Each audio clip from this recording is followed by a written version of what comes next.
Hi everybody, here we are again, and it's a John Bull India Pale Ale kit. Here to talk about it, obviously.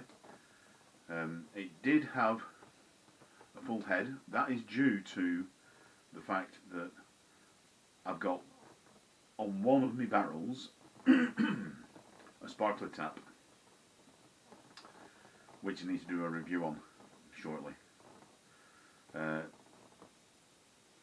So I had a full half-inch head. It's dropped down, but there is still some lacing.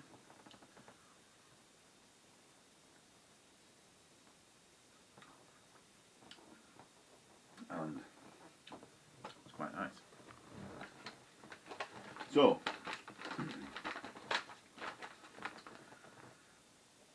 there's the label of the kit. John Bull Beer Kit, India Pale Ale, 1.8 kilograms. Just add sugar and water.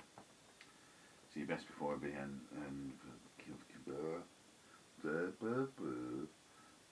best before end date. See best of can. So John Bull Beer Kits. John Bull Beer Kits are high quality malts using our 150 years of brewing experience. The standard instructions enclosed, chucked away, will make beers of the highest quality, flavour and strength. Ingredients: barley in bold, malt extract in brackets, malted barley in bold, comma, water, close brackets, hop extract, dried yeast, in brackets, in sachet, see allergens in bold. So barley, which is gluten. Doesn't say anything else really. Nothing on the other side. As I say, it did have some instructions. Chucked them in the bin. I think I know how to brew beer.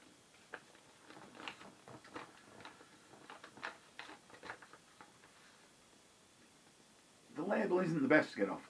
Sorry about that. The label isn't the best to get off.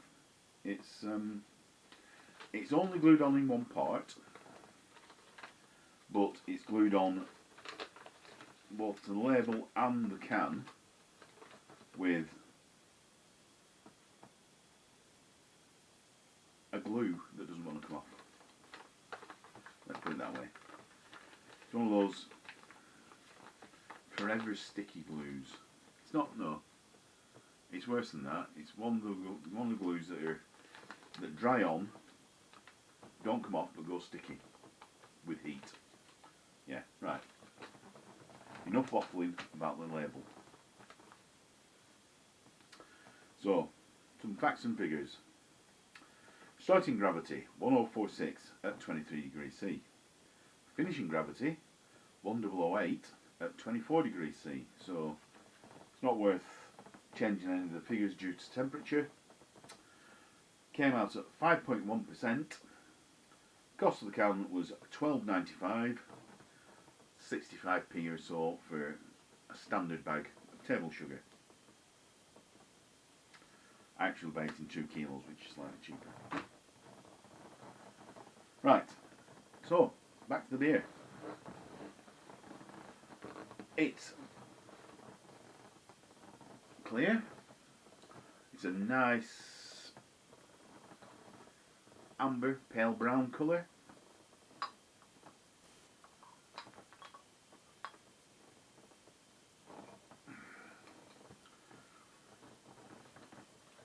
As I say, it doesn't hold much of a head. I can get a head on it due to the sparkler tap, but it drops back in the time it took to set the camera up and everything, and go get the book that I'd forgotten. So 5 minutes at most. The head drops down to a covering.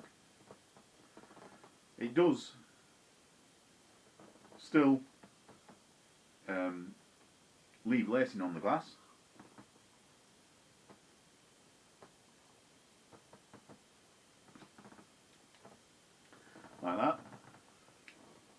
if you're into that sort of thing.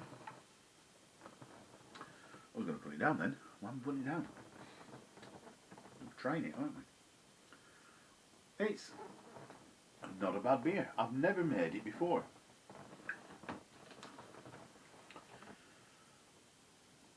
Don't really know why. Possibly because I used to buy the John Bull kits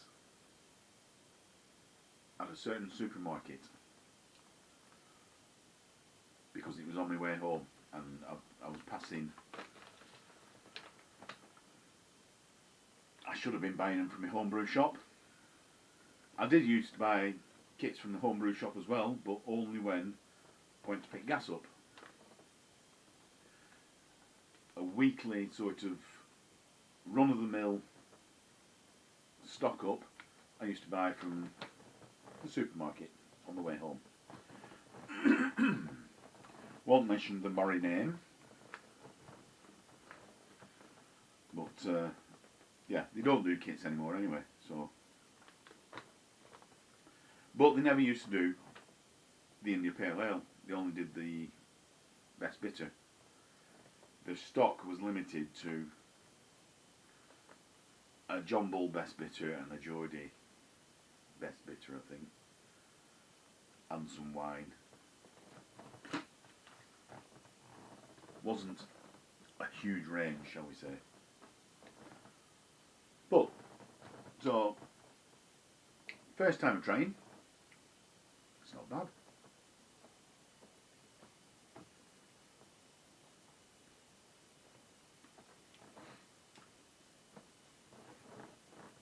Tastes like beer. It's got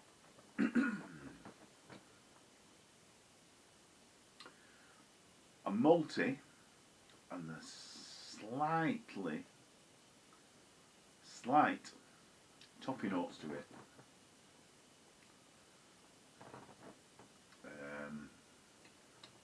Hop wise, not really getting a lot.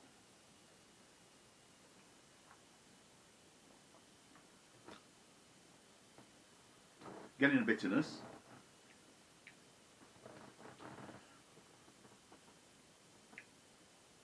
That's about it, hop wise, is just the bitterness. But for those of you like me who were brought up on standard bitters, didn't get a right lot of hop flavour or smell, because you just got beer and it was bitter and it was nice. Mouthfeel, quite low, I'd say. Low to medium, certainly.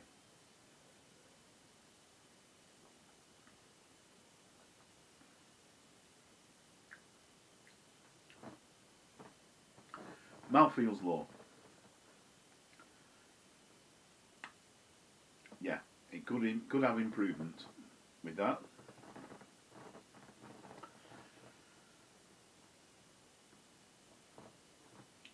I think dark malt extract, pointing over there, because there's a bag of dark malt extract over there. You can't see it, I can. I think dark malt extract adds to body and flavour. Light malt extract possibly doesn't. Never used light malt extract, but if you've watched the video of the Cheshire Homebrew version 1 and version 2 of European Lager, where he used a light liquid malt extract. I think it was a light liquid. It was a liquid malt extract anyway. There wasn't really any difference. Mouthfeel wise, there was a little bit of difference colour wise, but that was it. I'm waffling now. Waffling. Basically, what about the pimping it? No, because it's a fucking hassle. Dry malt extract isn't cheap. It's about a tenner for a kilo. Well, when you consider that that kit is £12.95, that then puts it at £22.95, and there's all malt kits out there cheaper. So why bother pimping it? Why bother the hassle of pimping it? Buy the all malt kit. I've not really reviewed the all malt kits recently because I'm fairly sure I've done them to death. They're good. They're as good as all grain. That'll probably get me hate mail. It's true. All you're doing, alright, no, you can do better, or you can do different all grain if you do it yourself. You can get fresher hops, you can get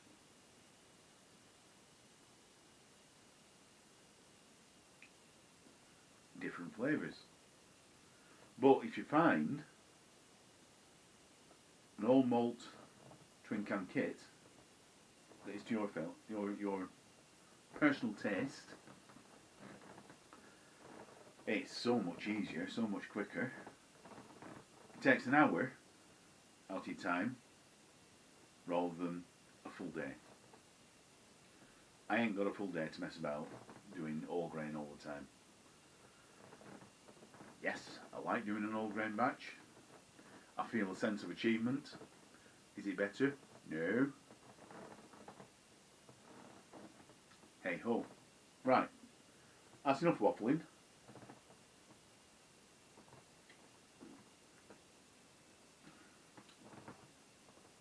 That's a John Bull Indian Pale Ale kit.